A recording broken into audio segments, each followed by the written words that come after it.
Today, we're going to take a look at a watch that is very significant to me. It's one that you've possibly seen quite a few times prior to now in my videos, and we'll unbox it together. But as I said, I've owned this for about 4 years, the Panda Rolex Daytona.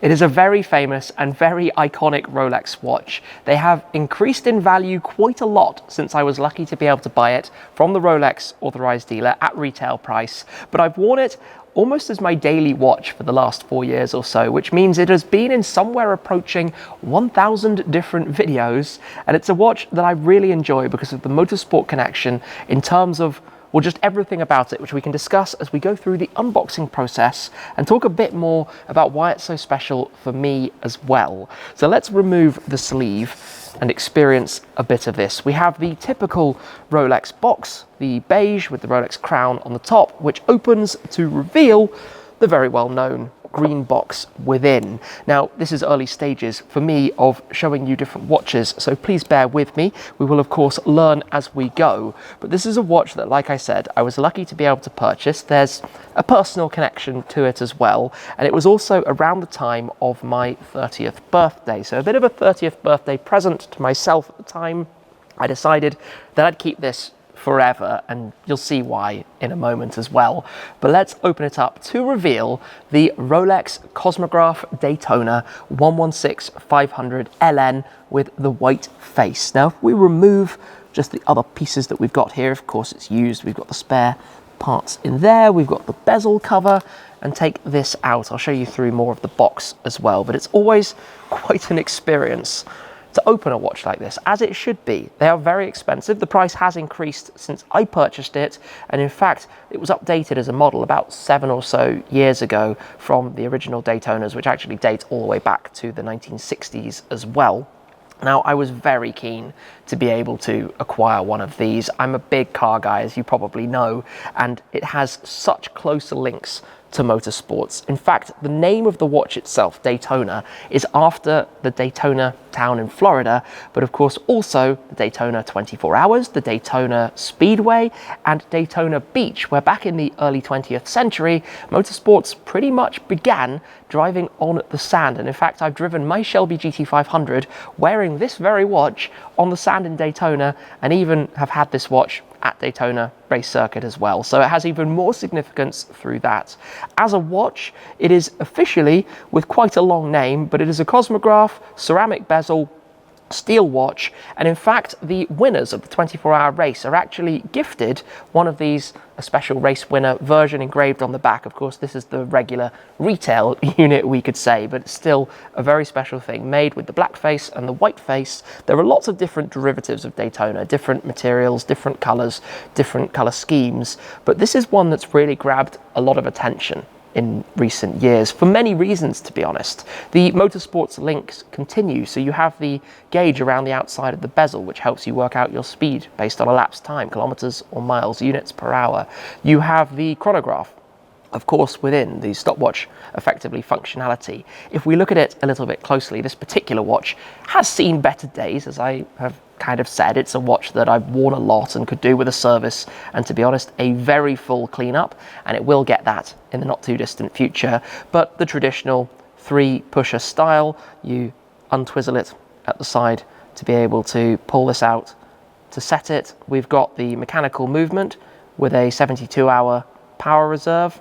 Obviously keep these things in a watch winder when not being worn, but we can tuck this back in. It's a little bit fiddly on occasion, but tighten that back in to help with the water element of it. We've got the black or almost chromed ceramic bezel on this particular watch. Obviously your chronograph functionality through the upper and lower bezel pushers, which again untwist.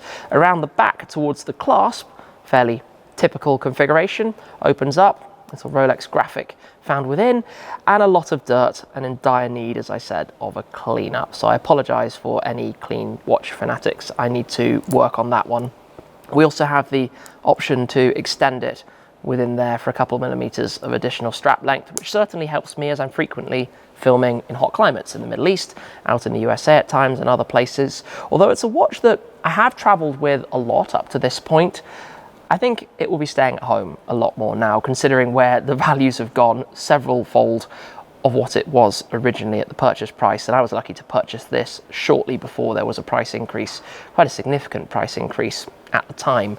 Now, if I pop it onto my wrist, just to give you a sense, one of the reasons I like it is because it's not particularly large, it's not particularly heavy, it's instantly recognizable and pretty iconic in the way it's presented.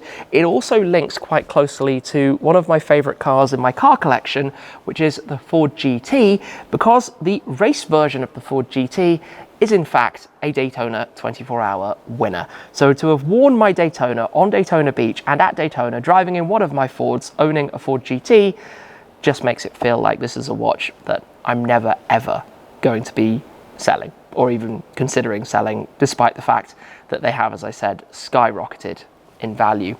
So it's super lucky to have been able to secure one. These are in very high demand.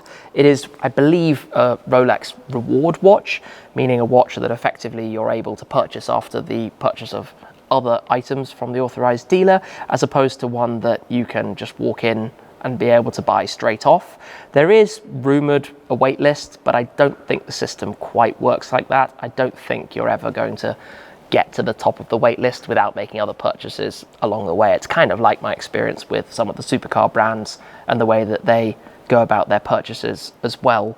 The glass itself actually has at the very bottom, impossible to see on a camera, and in fact almost impossible to see with the naked eye, the little Rolex crown as well, which confirms the original authenticity of the watch piece itself.